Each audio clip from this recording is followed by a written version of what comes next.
Hi, I'm Kamryn Re with the LAES program, and I just had a recent opportunity to work with the ReCollecting project with Grace Ye.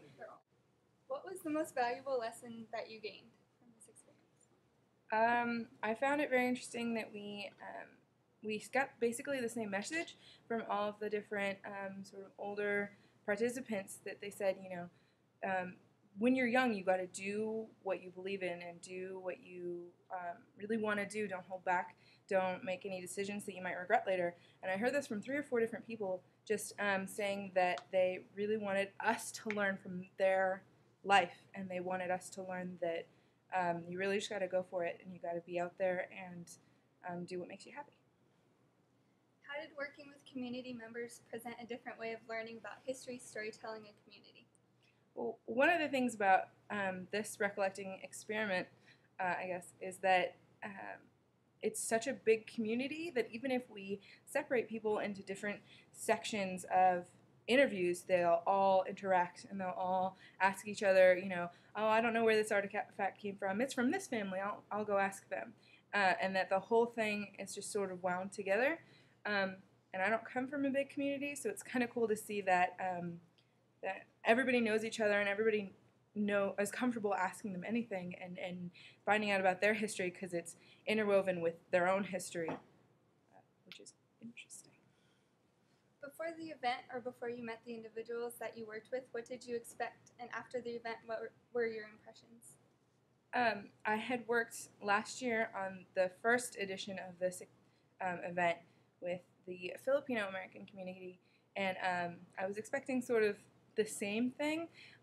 They're a very silly, light, lively kind of group of people, and I was expecting to go in and have the same community around, but this community was just as light, but I could feel that they were a little bit more serious about it, and there were less kind of jokes tossed around. It was more, obviously the internment thing that sort of wraps their stories together makes this whole deeper connection between all the families and a sort of a more serious feeling in the room when we're talking about, it's not just cockfights that are silly and you can joke about. It's here's the suitcase that my family had to put all of their things in, and here's my family number, and it just brings a heavier feeling to the room and to the interviews.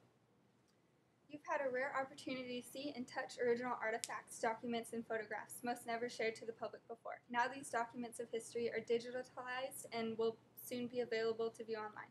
How much do you think is lost in translation from physical to digital, and what could be potentially gained?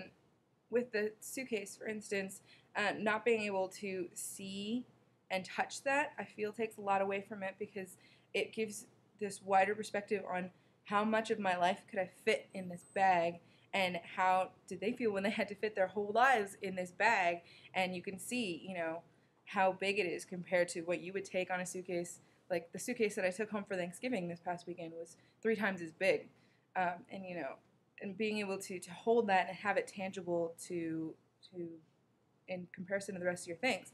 But then the maps and things and the paper artifacts that go between families and different communities, it's very cool, and that they can be online and that different families can look at them and say, oh, we were also in that camp and we were right next door to your family, and just that it brings a greater community aspect to these things that are normally kept locked away.